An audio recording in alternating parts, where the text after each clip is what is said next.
Every state in America is hiding something, not a rumor, not a legend, a real documented event, buried under politics, money, or the weight of a silence no one dared to break. 50 states. 50 secrets that those in power prayed you would never find. Some were covered up by governments, others were erased from textbooks, and some were so dark that entire communities decided by silent agreement to never speak of them again. Tonight, we begin at the beginning, and we uncover all 50. So why does a state hide something? The answer is almost always the same: power, money, or shame. Sometimes it is a government that acted in ways it knew the public would never accept. Sometimes it is a corporation that buried evidence of what it had done to ordinary people.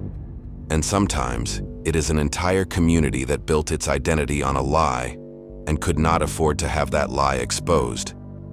These are not conspiracy theories. These are documented events, confirmed by historians, survivors, and in many cases, official investigations that arrived decades too late. The secrets you are about to hear happened on American soil, in American towns, to American citizens, and for far too long, the people responsible paid no price at all. Alabama. In 1932, the U.S. Public Health Service launched a medical study in Macon County, Alabama. 400 black men with syphilis were recruited.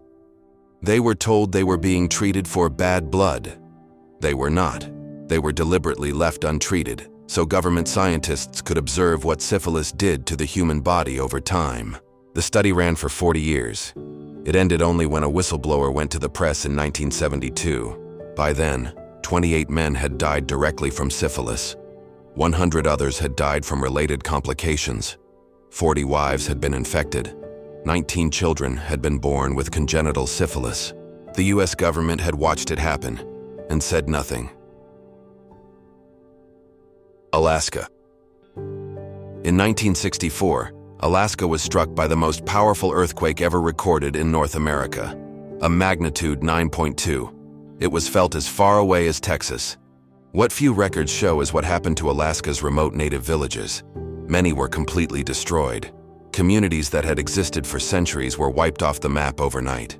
The federal government's effort to rebuild, or even properly document, what was lost was staggeringly inadequate.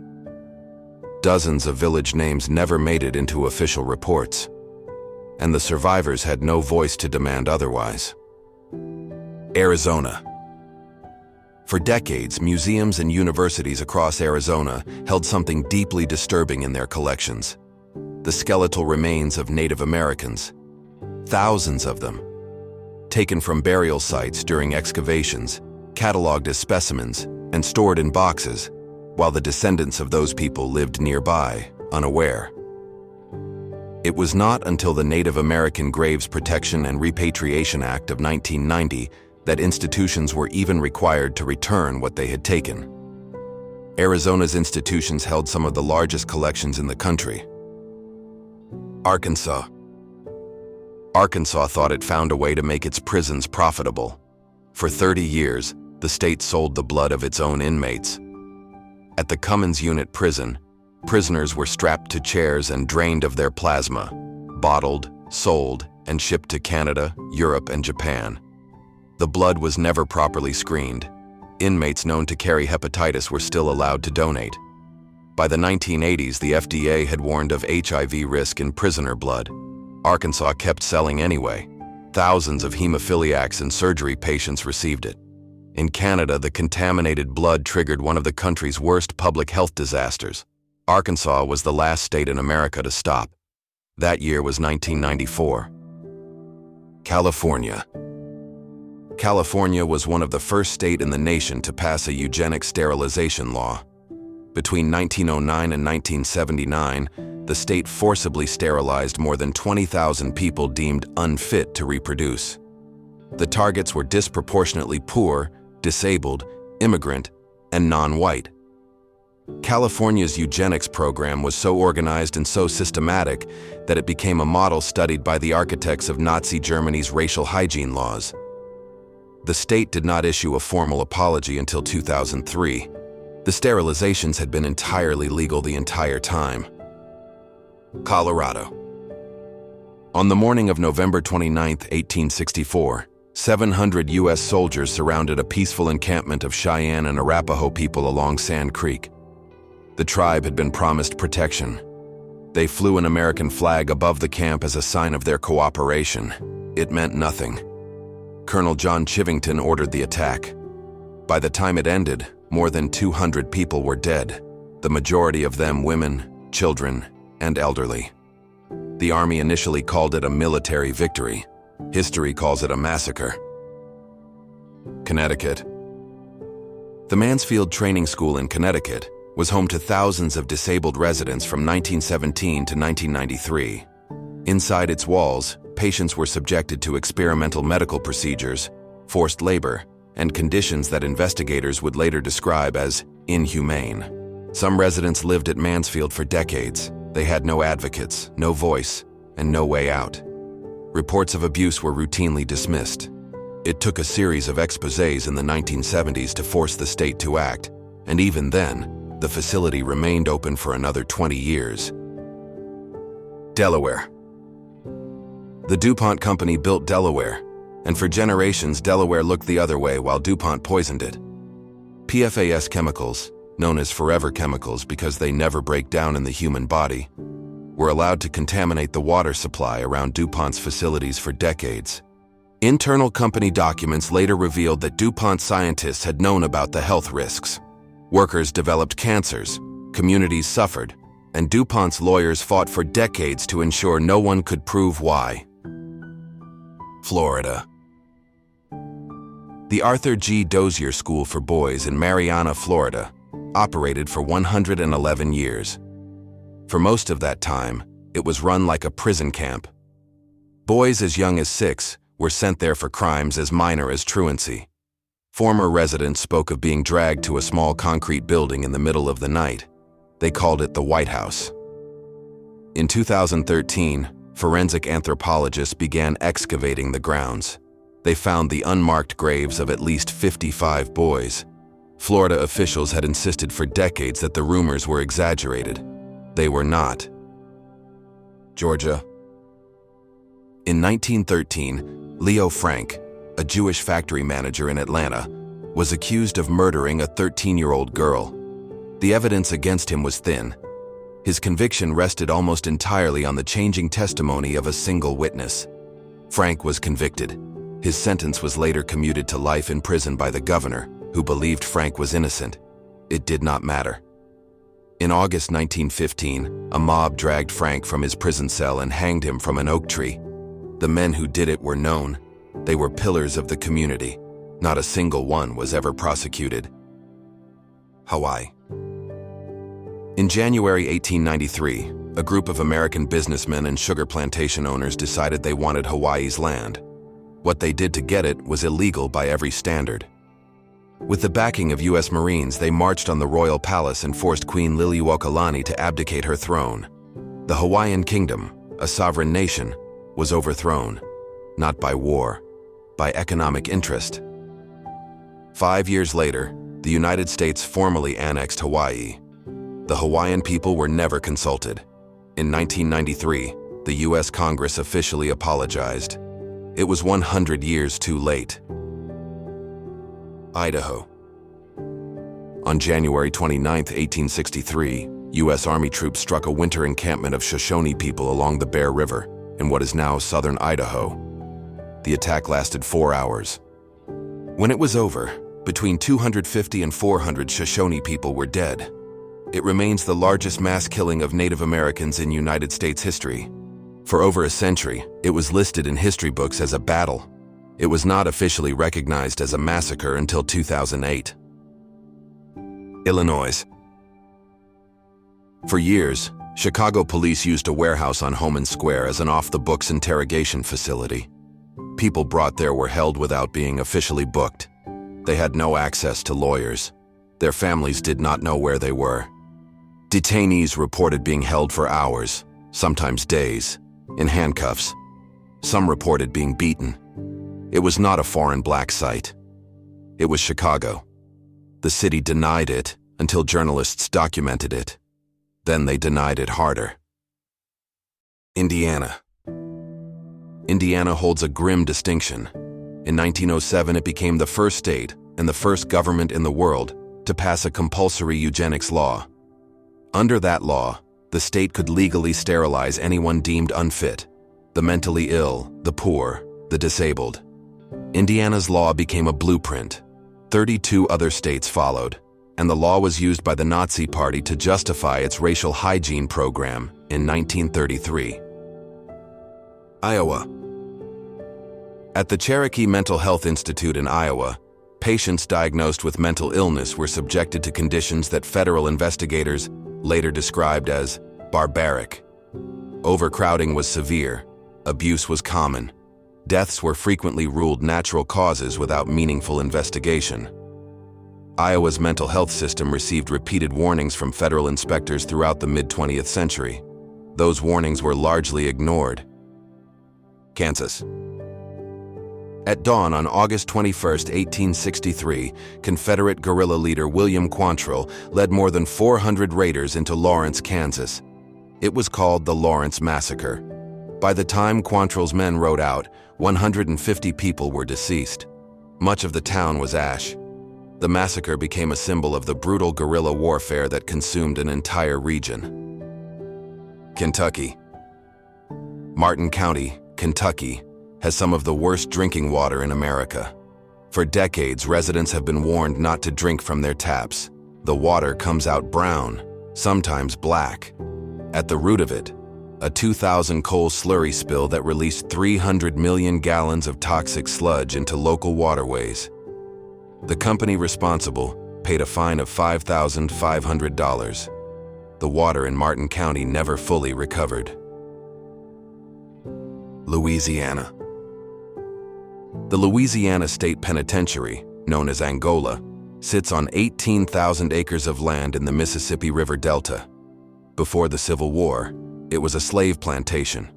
After the war, little changed. Angola remains a working farm today. The plantation never really ended. It simply changed its name. Maine. For generations, Maine's Wabanaki children were forcibly removed from their families. Some were sent to federal boarding schools designed to strip away their language and identity. Others were placed with white foster families, a practice that continued well into the 1970s. A 2015 audit found Maine had been placing Native children with non-Native families in violation of federal law for decades. Maryland. In 1951, a black woman named Henrietta Lacks checked into Johns Hopkins Hospital in Baltimore. She had cervical cancer. She was 30 years old. During her treatment, a doctor took a sample of her cells without her knowledge and without her consent. Those cells turned out to be extraordinary.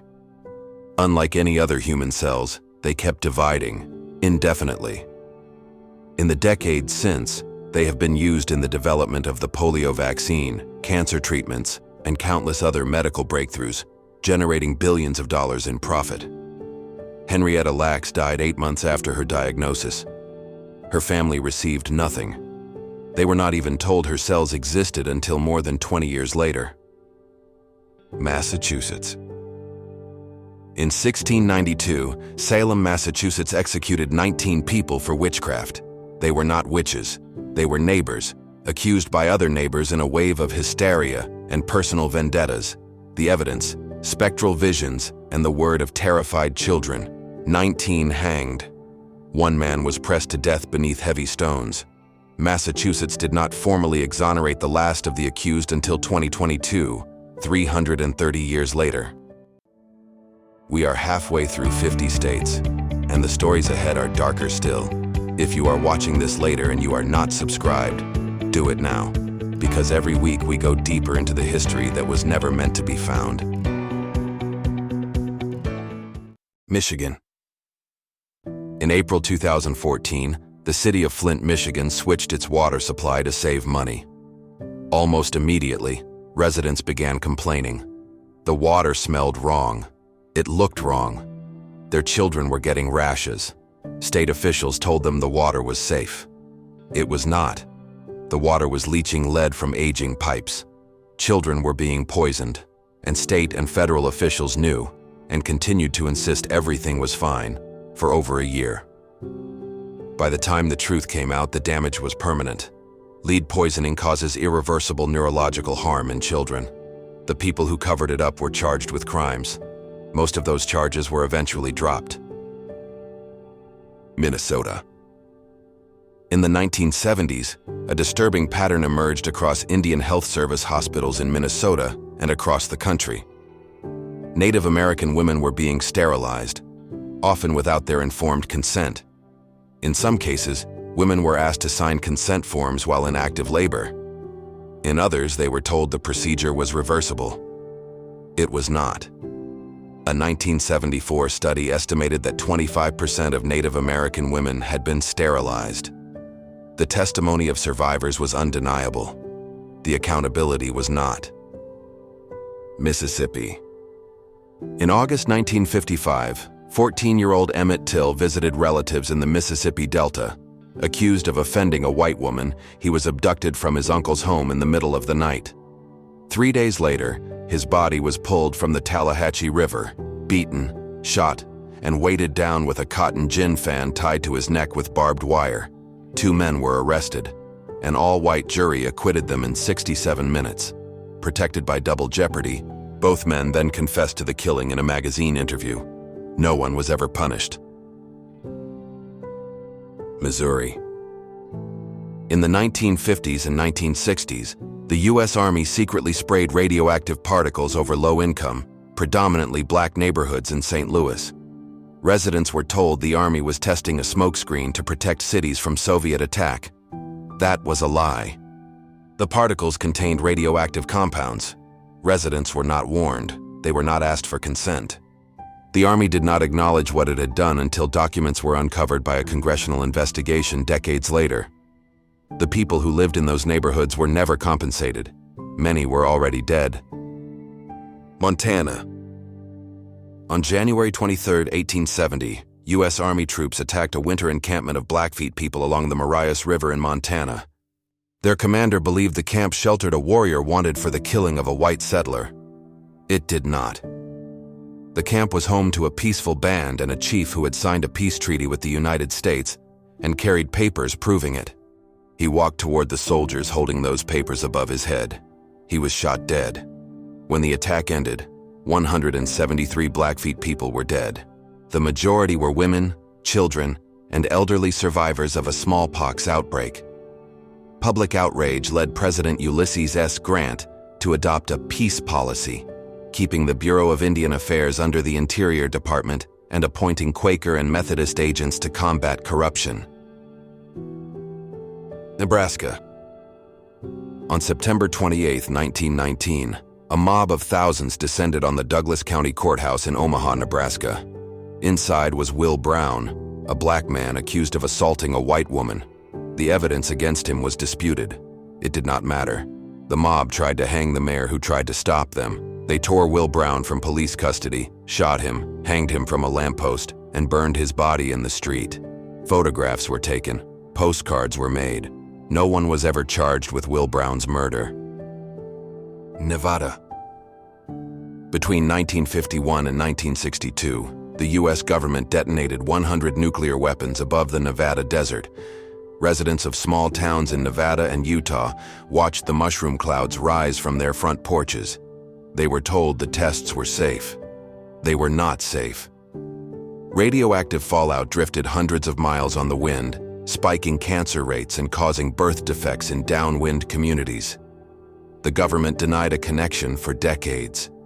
It was not until 1990 that Congress passed legislation acknowledging the harm. By then, an entire generation of downwinders had already lived and died with the consequences. New Hampshire. The New Hampshire State Industrial School was established to rehabilitate troubled youth. For girls sent there in the early 20th century, rehabilitation looked like forced labor, solitary confinement, and physical punishment for minor infractions, including the infraction of being pregnant or simply being deemed too difficult to manage at home. Since 2020, Almost 1,300 people have filed lawsuits alleging they were abused as children at that facility. New Hampshire has never formally reckoned with what happened inside those walls. New Jersey. In the 1920s, young women were hired at the United States Radium Corporation in Orange, New Jersey, to paint clock dials with luminescent radium paint. Their supervisors told them the paint was harmless. They were instructed to point their paintbrushes with their lips. The supervisors knew the truth.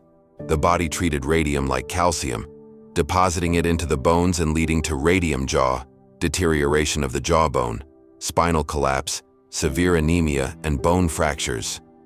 When the women sued, the company fought them relentlessly, delaying the case and hoping they would die before any verdict.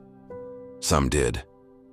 The surviving women, known as the Radium Girls and led by Grace Fryer, fought for justice and changed American labor law forever. But it came too late for those the company had already buried. New Mexico. On July 16, 1945, the United States detonated the world's first nuclear bomb in the New Mexico desert. It was called the Trinity test. It changed the world. What the history books rarely mention is what happened to the people who lived nearby. The communities surrounding the test site, predominantly Hispanic and Native American farming villages, were given no warning, no evacuation order, no protective guidance. The fallout drifted over their homes, their fields, and their water supplies. For decades, the government denied any link between Trinity and the cancer rates that quietly consumed those communities. It was not until 2024 that Trinity downwinders were finally included in federal compensation legislation, 79 years after the bomb went off. New York. In 1965, Robert Kennedy visited the Willowbrook State School on Staten Island and called it a snake pit. Willowbrook was a state-run institution for children with intellectual disabilities. It was built for 4,000 residents. It housed 6,000. Children lived in conditions of profound neglect. Abuse was rampant, and beginning in the late 1950s, researchers from New York University deliberately infected children at Willowbrook with hepatitis to study how the disease progressed. Parents were told the infections were inevitable given the conditions. They were pressured to consent to the study. The experiments continued for nearly 15 years before public outrage forced them to stop. The institution itself did not close until 1987. North Carolina. In November 1898, Wilmington, North Carolina had a legally elected, racially integrated government. On November 10th, a mob of 2,000 white supremacists overthrew it in a violent coup, the only successful one in American history. They killed 60 to 300 black residents, expelled black leaders and white allies, and seized power. The perpetrators faced no consequences. Several later became governors and senators. North Carolina did not acknowledge it as a coup until 2006, 108 years later. North Dakota. In 1953, the Garrison Dam in North Dakota was hailed as an engineering triumph. Its massive reservoir flooded the fertile homeland, villages, and burial grounds of the Mandan, Hidatsa, and Arikara Nation. The government relocated 225 families to barren land, fully aware of the destruction, yet the tribes have never been properly compensated. Ohio. For nearly 4 decades, the Fernald Feed Materials Production Center in Ohio secretly produced uranium for nuclear weapons while claiming it made animal feed. The plant released massive radioactive contamination into the air and groundwater, with operators fully aware. Residents only learned the truth in 1984 after years of drinking poisoned water. The $4+ billion cleanup left thousands with settlements that barely covered a few months of medical bills. Oklahoma. In 1921, the Greenwood district of Tulsa, Oklahoma, was one of the most prosperous black communities in America. It had its own hotels, hospitals, law firms, and newspapers. Residents called it Black Wall Street. On the night of May 31st, a mob of white residents, some of them deputized by local officials, invaded Greenwood. They burned 35 city blocks to the ground. They shot residents in the streets. Some accounts report that planes fired on the neighborhood from above. As many as 300 people were killed. 10,000 were left homeless. The city buried the story for decades. Survivors were told not to speak of it. It was not included in Oklahoma school curricula until 2020. Oregon. Oregon was founded as a white utopia. When admitted to the Union in 1859, it became the only state to enter with a black exclusion clause in its constitution, legally banning black people from living, working, or owning property. The clause remained until 1926. Racial covenants confined most of Portland's black residents to one neighborhood into the 1960s. Oregon did not ratify the 15th Amendment until 1959, 89 years after it became law. Pennsylvania. On May 31, 1889, a dam above Johnstown, Pennsylvania failed. 20 million tons of water crashed down the valley at 40 miles per hour. 2,200 people died. Entire neighborhoods were swept away in minutes. The dam had belonged to the South Fork Fishing and Hunting Club, an exclusive retreat whose members included Andrew Carnegie and Andrew Mellon. Club engineers had repeatedly compromised the dam's integrity to accommodate a road and to keep fish from escaping the reservoir. Warnings had been sent downstream for years. After the flood, not a single member of the club was held legally or financially responsible. The wealthiest men in America watched Johnstown drown and paid nothing. Rhode Island. Rhode Island was the smallest colony in America. It was also the largest slave trader. Between 1725 and 1807, Rhode Island merchants financed and operated more than 1,000 slave trading voyages, more than any other state in the country.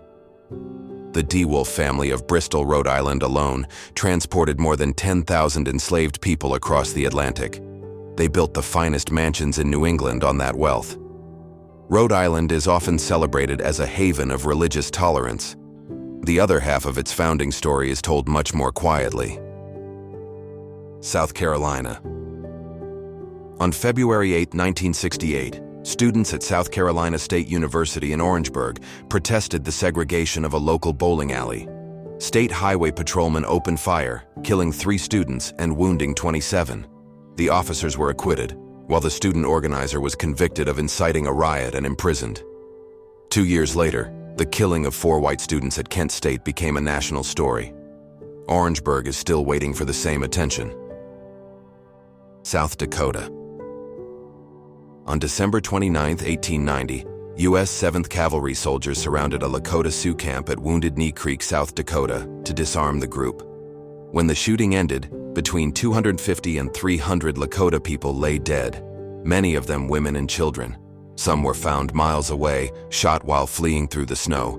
20 soldiers later received the Medal of Honor for their actions that day. The medals have never been rescinded. Tennessee.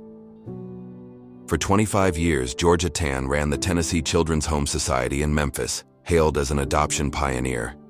In reality, she was a child trafficker. Her network stole thousands of babies from poor and unmarried mothers through lies, coercion, and fraud. The children were sold to wealthy families across the country. Tann died of cancer in 1950, just as an investigation was about to expose her.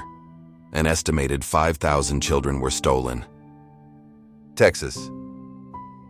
On the night of January 28, 1918, Texas Rangers and ranchers rode into the Mexican village of Porvenir, Texas. They separated the women and children, then marched 15 unarmed men and boys, some as young as 16, to a bluff and executed them. No weapons were found and no evidence of wrongdoing was ever produced. The Rangers claimed the victims were bandits. The surviving families fled across the Rio Grande and never returned. A Texas Ranger investigation in the end cleared 5 of the perpetrators. Utah. On September 11, 1857, a wagon train of 120 immigrants from Arkansas was passing through southern Utah. They were attacked, first by Paiute warriors, then by Mormon militia members disguised as Native Americans. The immigrants held out for 5 days. Then a militia leader approached under a white flag and promised them safe passage if they surrendered their weapons. They surrendered. They were then separated into groups: men, women, older children. and shot at close range. The only survivors were 17 children under the age of 8, too young to report what they had seen. One militia leader was eventually tried and executed. He died insisting he had only followed orders. The full truth of who gave those orders has never been officially established. Vermont. In 1925, the state of Vermont launched the Eugenic Survey of Vermont, a systematic effort to identify and sterilize families deemed genetically inferior. The primary targets were Abenaki Native Americans, French-Canadian immigrants, and poor rural whites. State officials compiled family genealogies, interviewed neighbors, and built case files on thousands of Vermonters. Those deemed unfit were sterilized, sometimes without being told why. Vermont presents itself as one of the most progressive states in the nation. It was also one of the last states to formally acknowledge and apologize for its eugenics program, doing so only in 2021. Virginia. In 1927, the United States Supreme Court ruled 8-1 that the state of Virginia had the right to forcibly sterilize its citizens. The case was Buck vs. Bell. The woman at the center of it was Carrie Buck, a 17-year-old who had been raped by her foster family's nephew and become pregnant. She was declared feeble-minded. So was her mother. So was her infant daughter, who was assessed at 3 months old. 3 generations of imbeciles, wrote Justice Oliver Wendell Holmes in the majority opinion, are enough. Virginia used that ruling to sterilize more than 8,000 people over the next 5 decades. Buck v. Bell has never been formally overturned by the Supreme Court. It is still on the books today. Washington. During World War II, the United States built a plutonium production facility along the Columbia River in Washington state. It was called Hanford. It produced the plutonium for the bomb dropped on Nagasaki. For decades, Hanford's operators discharged radioactive waste directly into the Columbia River. They released radioactive gases into the air. They stored millions of gallons of radioactive liquid in underground tanks, many of which have since leaked. Residents downstream were never warned. The contamination was classified. Today, Hanford is the most contaminated nuclear site in the Western Hemisphere. The estimated cost of cleanup, $164 billion. The cleanup will not be complete until 2089, if it is ever truly complete at all. West Virginia. Between 1930 and 1931, thousands of workers, most of them black men from the South, were hired to drill a tunnel through Gauley Mountain in West Virginia.